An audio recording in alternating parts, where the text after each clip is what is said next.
जैसे कि आप लोगों को पता है मैं वीमेन सेफ्टी पे एक सर्वे कर रही हूँ, तो आज मेरे साथ है सीमा दी। तो सीमा दी, मैं आपसे जानना चाहती हूँ, जैसे कि आपको पता है कि हमारे देश में महिला की सुरक्षा के लिए इतने सारे कानून बन रहे हैं, पर फिर भी क्राइम बढ़ता ही जा रहा है, कम नहीं हो रहा है। तो आपको क्या लगता है कि कहाँ पे कमी आ रही है, इसका क्या कारण है? देखो, इसका मेन सबसे बड़ा कारण तो हमारी सरकार है, जो काफ़ी ढीली है। काम तो कर रही है वो, ये नहीं कि काम नहीं कर रही है। जैसे मान लो आजकल फ़ोन कॉलिंग का भी चल रहा है सरकार का, कि आप यहाँ से कॉल करोगे तुरंत वहाँ से मैसेज यहाँ आके हम आपकी हेल्प करेंगे। लेकिन वो भी क्या, एक दिखावा है, एक छलावा ही समझो उसको भी। लेकिन सरकार उसमें भी कुछ कामयाबी नहीं कर पा रही। अभी बीच में देखो 21 तारीख की जो घटना हुई थी हमारे उसमें, वो भी बहुत शर्मनाक घटना थी, जो फ्रिज में उतने टुकड़े मिले थे एक लेडीज़ के। लेकिन देखो ऐसी केस कितने हो चुके हैं। एक बीच में कोलकाता में भी एक केस हुआ था, उसमें भी क्या करा सरकार ने, कुछ नहीं। और अंकिता भंडारी, उस केस को भी ले लीजिए। देखो आजकल एक ऐसा हो गया है, एक घूसखोरी भी एक वो हो गई है कि लोग घूस देके भी मतलब छूट जा रहे हैं। उन्हें या तो आप गोली मार दीजिए डायरेक्ट ऐसे करने वालों को, या तो आप फांसी दे दीजिए, जिससे उनके अंदर एक डर रहे। क्योंकि डर तो उनके अंदर है ही नहीं, इसलिए वो एक से एक क्राइम करते जा रहे हैं। एक नई नई सोच, एक नई नई घटना के साथ वो आगे को इस तरह से बढ़ते जा रहे हैं। तो सरकार को इसके ऊपर एक ठोस कदम तो उठाना पड़े, जिससे जनता के मन में, क्या जो ये क्राइम कर रहा है उसके मन में पहले ये डर हो। और इसका दूसरा कारण ये भी लगता है मुझे, पैसा, घूसखोरी। क्योंकि हमारे सिस्टम में भी कुछ लोग ऐसे ही हैं, पुलिस अधिकारी ले लीजिए, वो भी घूसखोरी के मामले में नंबर 1 है। क्योंकि एक बार बीच में एक केस भी आया था कि उसमें पुलिस लोग भी वो हैं। तो जो हमारी बीच की जो महिलाएं हैं वो काफ़ी डर जाती हैं। वो शिकायत करने जाएँ भी तो किसके पास जाएँ? जिसके पास शिकायत करने जाती है वो खुद दर्द तो करता है, लेकिन आगे उसकी कार्रवाई नहीं हो पाती है। अब विदेश में ही देख लीजिए आप, वहाँ के सिस्टम को देखिए, वहाँ के सिस्टम को फॉलो कीजिए आप। वहाँ के इतने अच्छे कानून हैं कि हर चीज़ की व्यवस्था एक नंबर 1 है। लेकिन उस मामले में हमारी भारत सरकार अभी 0 है, महिलाओं के लिए एकदम 0 है। कोई सुविधा यहाँ मतलब महिलाओं के लिए कुछ नहीं है।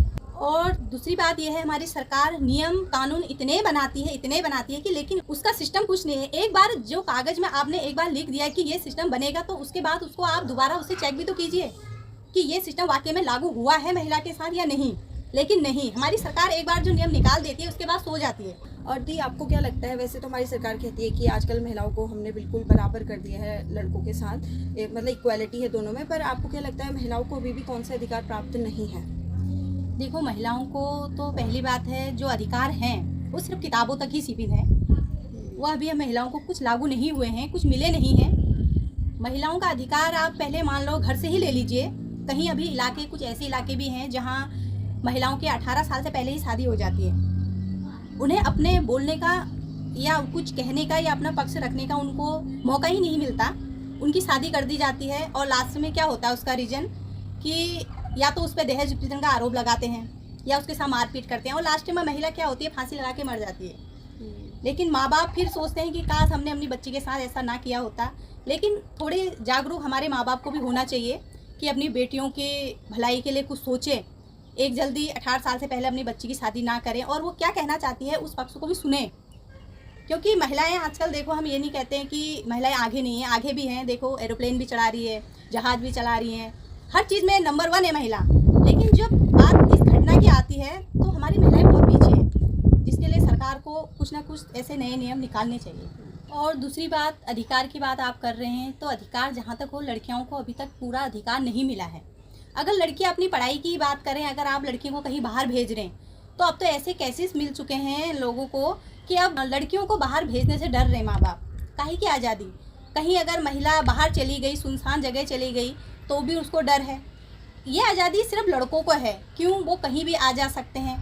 लेकिन महिलाओं को ये आज़ादी कब मिलेगी, आखिर सरकार कब जागेगी? मैं ये अधिकार की बात नहीं कर रही, मैं ये अधिकार की बात कर रही कि महिला अकेले अगर बाहर जाए, कहीं बाहर जाए, तो सेफली घर आए, ये गारंटी सरकार दे सकती है? नहीं दे सकती। जहाँ तक मुझे ख्याल है ये सरकार नहीं दे सकती, क्योंकि महिलाएं कहीं भी जाए वो अपने को अनकंफर्टेबल महसूस करती है। और मैं सरकार से ये कहना चाहती हूँ कि महिलाओं को, अगर महिला कहीं बाहर जाए पढ़ने के लिए, या अगर किसी और वजह से अगर महिला बाहर जाना चाहती है, तो मैं सरकार से ये कहना चाहती हूँ, क्या वो वापस उसी तरह के जिस तरह से वो जा रही है, क्या वापस घर आ सकती है? मुझे नहीं लगता। कि सरकार को इसके लिए एक ठोस कदम तो उठाना चाहिए। प्रीति दी, आपको क्या लगता है कि हमारे देश में इतने कानून बन रहे हैं और इतने सारे कानून पहले से हैं, फिर भी ये क्राइम बढ़ता ही जा रहा है, आपको इसका क्या कारण लगता है? मुझे इसका सबसे बड़ा कारण लगता है घूसखोरी। जिसके पास पैसा है उसके पास सरकार है। जैसे कि आप सभी लोगों ने ये देखा अंकिता भंडारी और कोलकाता का रेप केस कितना बड़ा था, फिर भी कितनी आसानी से सारे सबूत मिटा दिए। तो जनता क्या करे? मुझे ऐसा लगता है हमारी सरकार को थोड़ा सा सख्त होना चाहिए। और दी, आपको क्या लगता है कि हमारी महिलाएं अपनी सुरक्षा में कहाँ पे पीछे रह जा रही हैं? बहुत बार महिलाओं के साथ गलत होता है, मगर वो समाज के डर के मारे किसी को बताती नहीं है, छुपा देती है, जो उनकी सबसे बड़ी गलती है। छोटी छोटी बात से ही बड़ी बात बनती है, मगर यही छोटी बात हमारी बहुत बड़ी गलती बन जाती है। आदमी इसी बात का फ़ायदा उठा के बाद में बहुत बड़ी गलती करते हैं और तब तक बात हमारे हाथ से निकल जाती है।